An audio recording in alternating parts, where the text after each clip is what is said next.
사랑이라는 우상, 이라는 제목으로 말씀을 나누고자 합니다. 어떤 성도님은 가부장적인 남편 밑에서 아주 고통을 당하고 계셨습니다.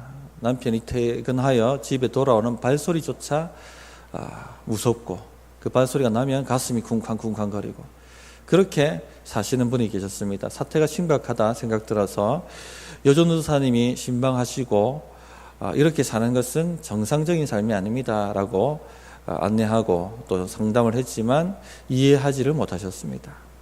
또 어떤 성도는 의부증 혹은 의처증 가지고 계신 분들이 계셨습니다.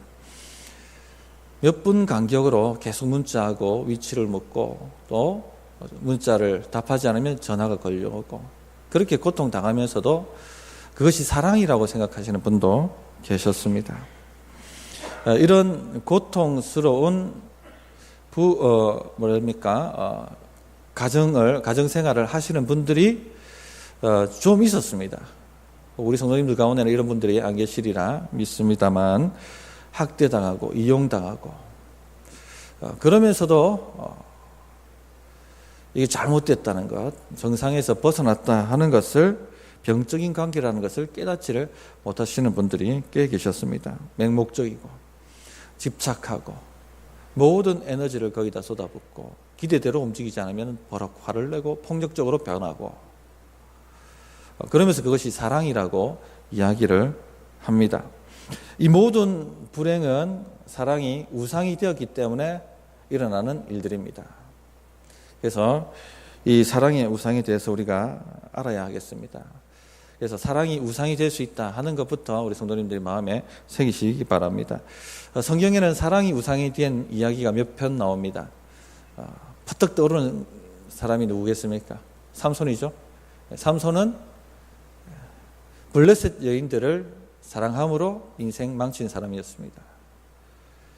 늘 대상을 바꿔가면서 마지막 그 인생을 무너뜨렸던 사람이 드릴라죠.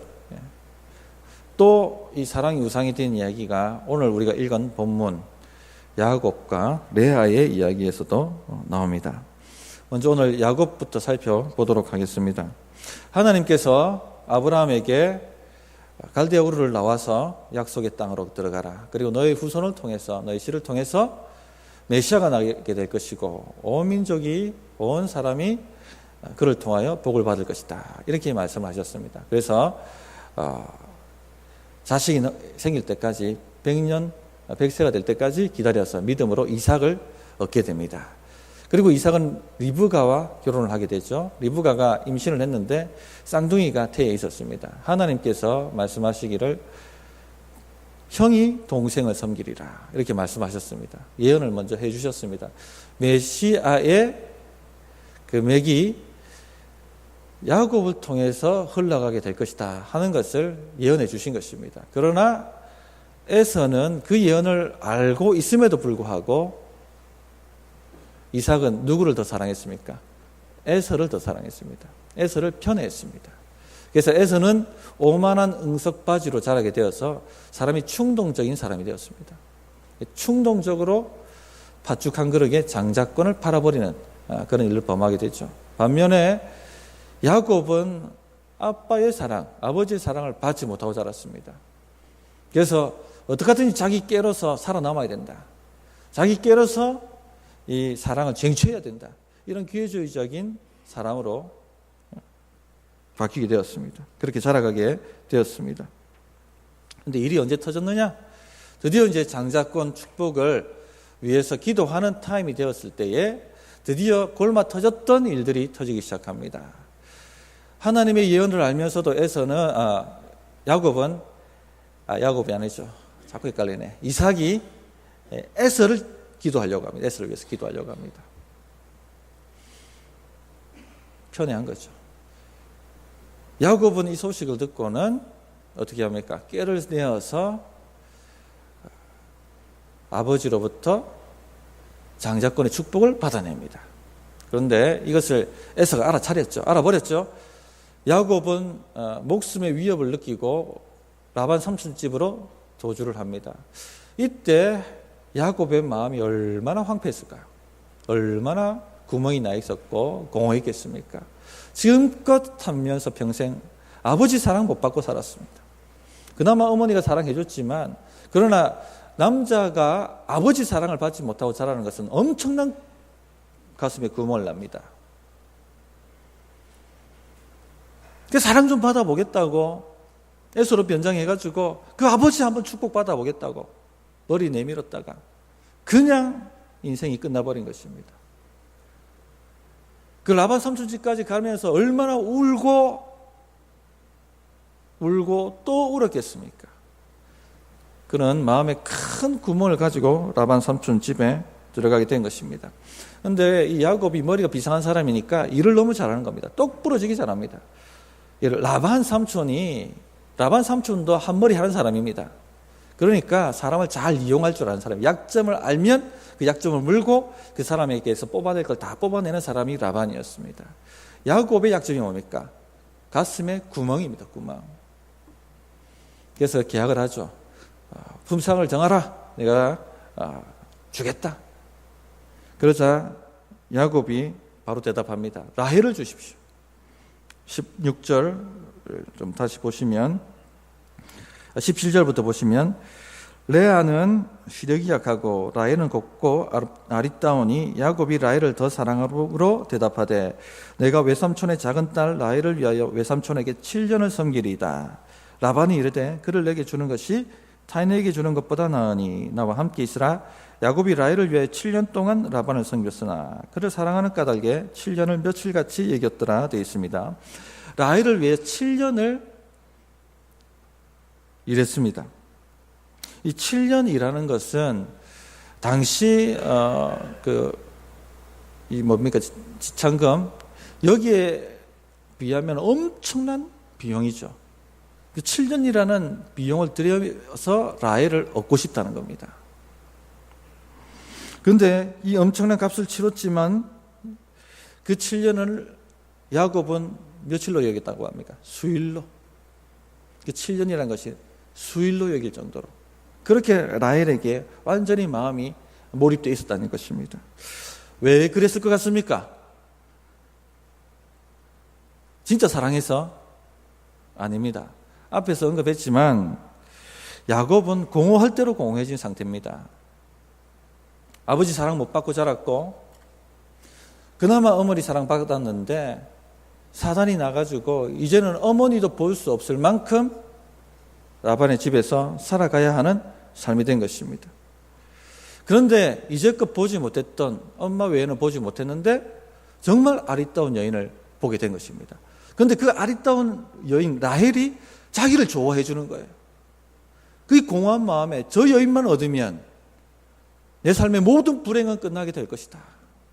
아버지에게 받지 못했던 사랑도 보상받게 되는 것이고 그 어머니의 사랑 잃어버린 것도 보상받게 될 것이고 나의 엉클어졌던 이 모든 삶이 제자리를 찾아 들어오게 될 것이다 하고 믿어버리게 된 것입니다.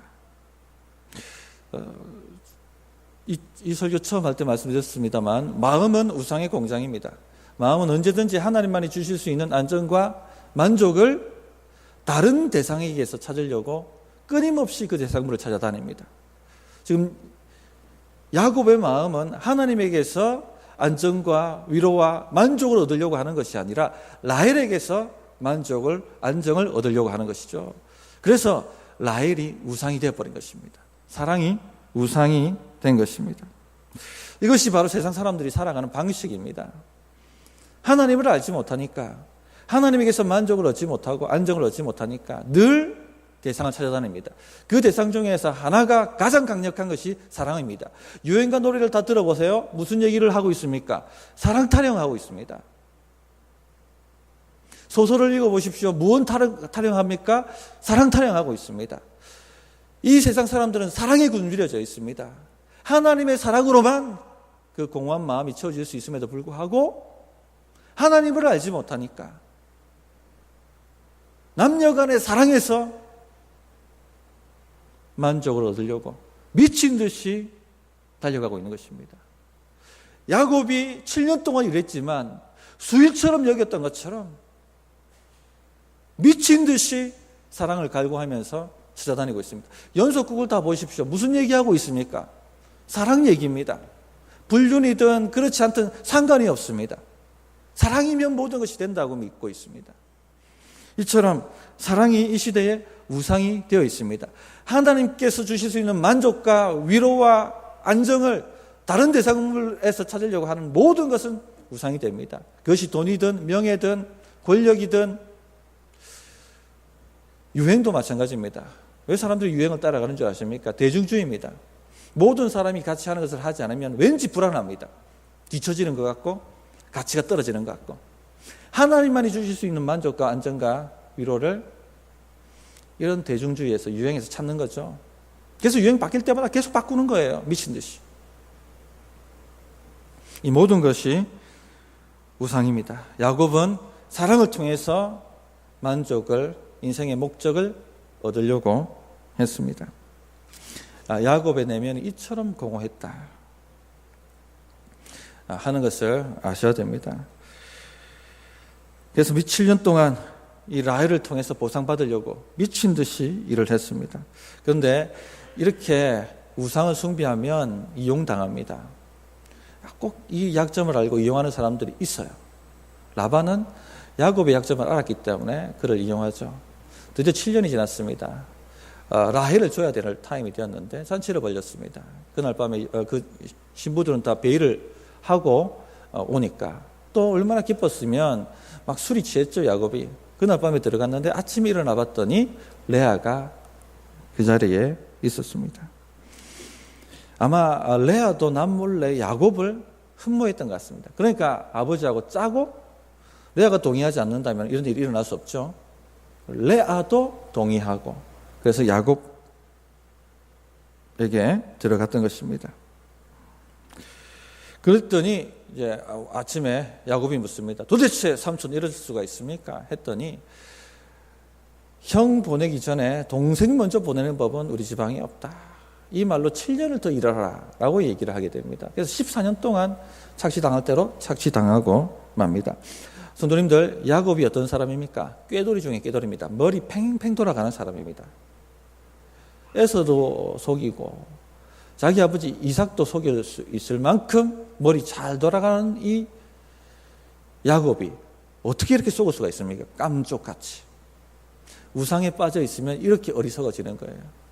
우리가 뭐에 하나 스마트폰이든 단에 딱 집중하고 있으면 누가 뭐라 얘기해도 못 알아차리지 않습니까? 바보 되는 겁니다. 어리석게 되는 겁니다.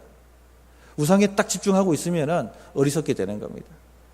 그 깨돌이 머리 팽팽 돌아가는 야곱이 라반 삼촌한테 당하고 마는 것입니다. 우상에 빠지면 이렇게 되는 거예요. 그래서 대학교 나오고 대학원 나오고 학위 있는 사람도 그런 부당한 대우를 당하면서도 꼼짝없이 거기에 갇혀 있는 것입니다.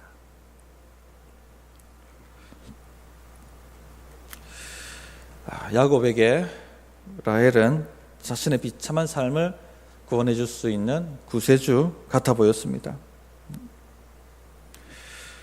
그런데 이게 이제 또 어디까지 비극으로 흘러가냐면요. 14년 착취당한 것뿐만 아니라 자식한테까지 흘러가요. 야곱은 누구의 자식을 더 사랑했습니까? 레아와 야곱 중에, 레아하고 라헬 중에 라헬 자식을 더 편애했어요. 결국 무슨 가정이 무슨 일이 일어납니까? 그래서 요셉이 형들에게 미움당해가지고 팔리는 거예요. 가정에 이런 비극이 일어난 겁니다.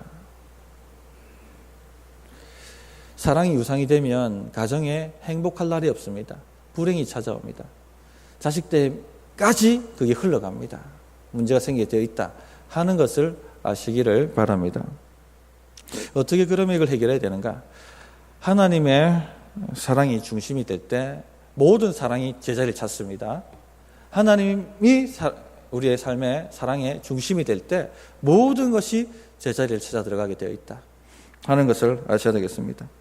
자, 레아의 문제를 살펴보면서 레아가 어떻게 자기의 문제를 해결하는지 하는 것을 살펴보면서 해결책을 찾아보도록 하겠습니다.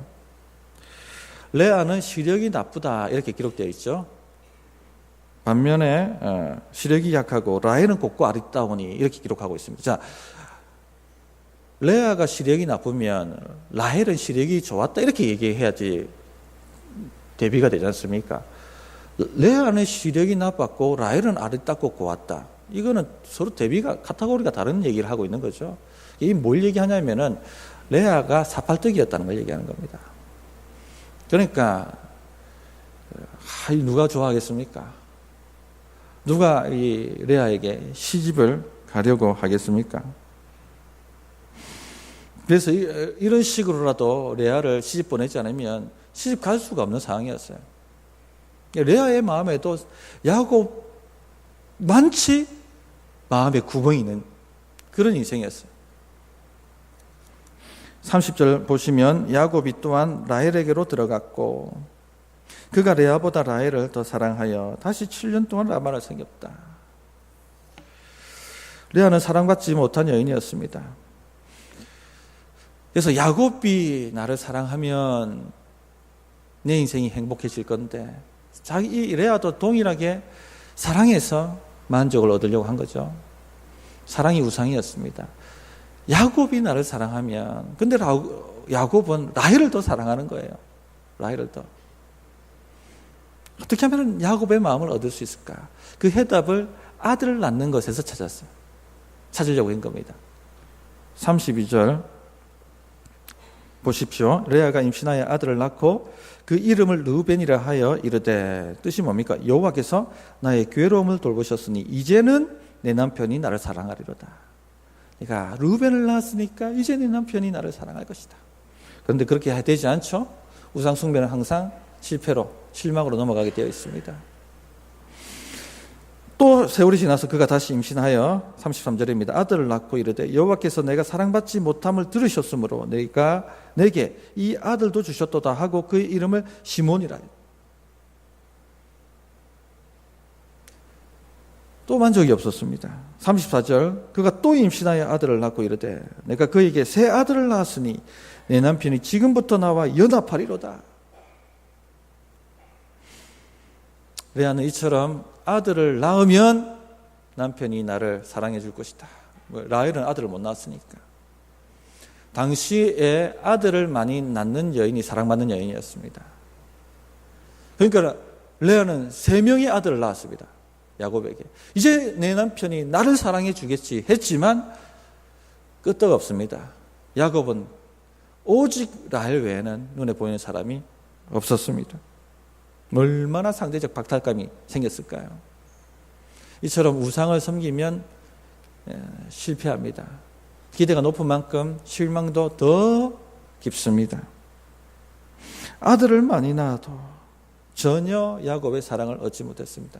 얼마나 황폐하고 공허했을까? 어떻게 이렇게 살았을까 이분이?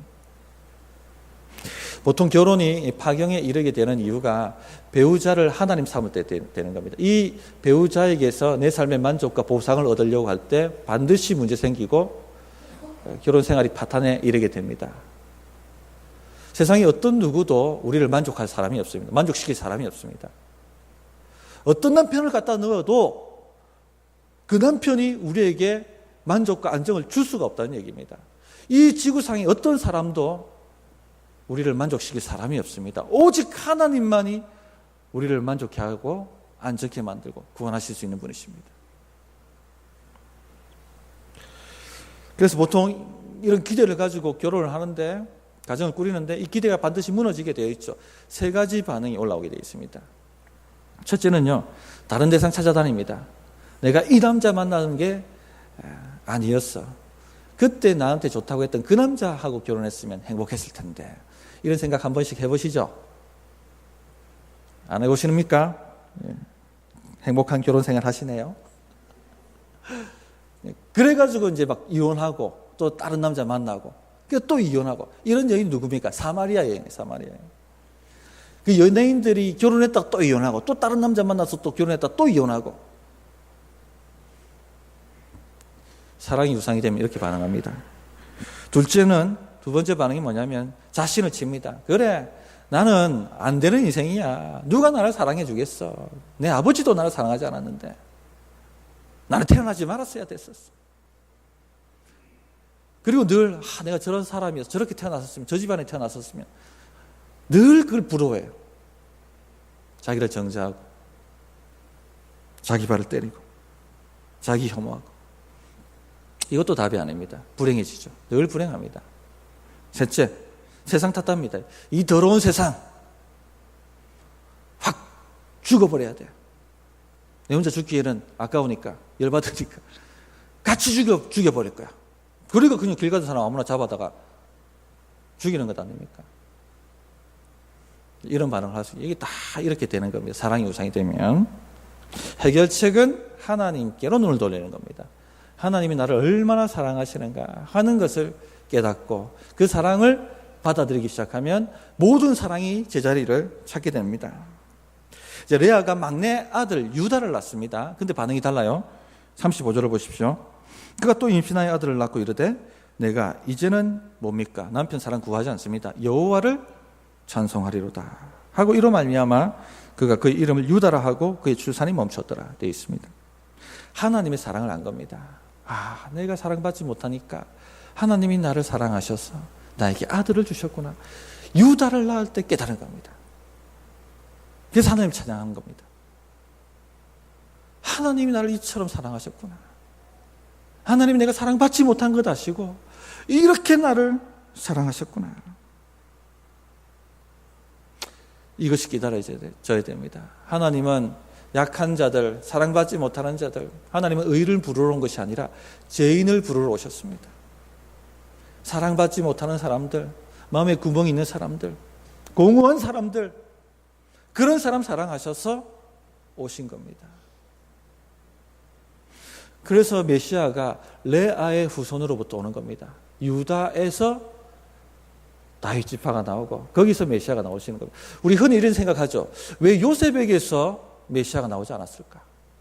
요셉은 믿음 좋은 사람이었고 총리였고 아버지 사랑 독차지한 사람이었고 보통 이런 사람에게서 메시아가 나와야 생각하는데 그렇게 안 나오죠. 하나님은 우리 생각과 달라요. 사랑받지 못한 여인의 아들 유다에게서 메시아가 나오게 하신 것입니다. 그래서 이사야서에는 예수님이 흠모할 만한 아름다움이 없었다라고. 그래서 자기 백성들도 얼굴을 돌릴 만큼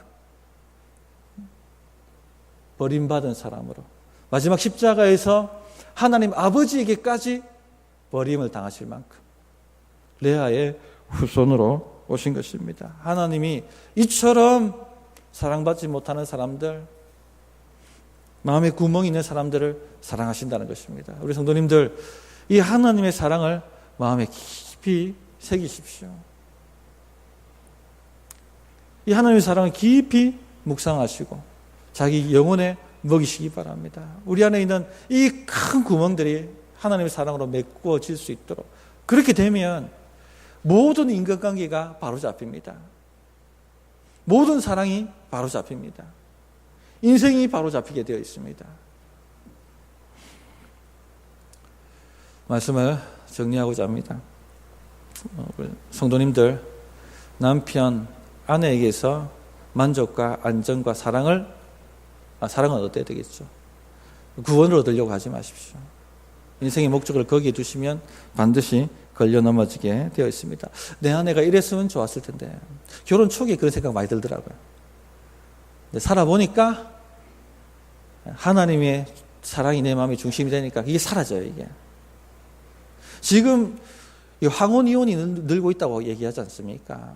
이 남자 안 만났으면, 이 여자 안 만났으면, 이런 생각이 우리 성도님 마음에 드신다면 지금 하나님 사랑이 중심이 되어야 될 때입니다. 아멘이십니까? 그래야지 다 잡힙니다. 모든 것이 바로 잡힙니다. 아들에게도 사랑이, 혹은 자녀에게도 사랑이 편중되면 안 됩니다. 오직 하나님의 사랑이 우리 마음의 중심을 잡아야 합니다. 그래서 우리 성도님들 가정이 하나님 사랑이 중심이 되어서 모든 부부간의 관계, 자녀와의 관계, 부모님과의 관계가 아름답게 바로 잡혀서 건강한 가정 되시기를 바랍니다. 찬양 하나 하고 기도하도록 하겠습니다.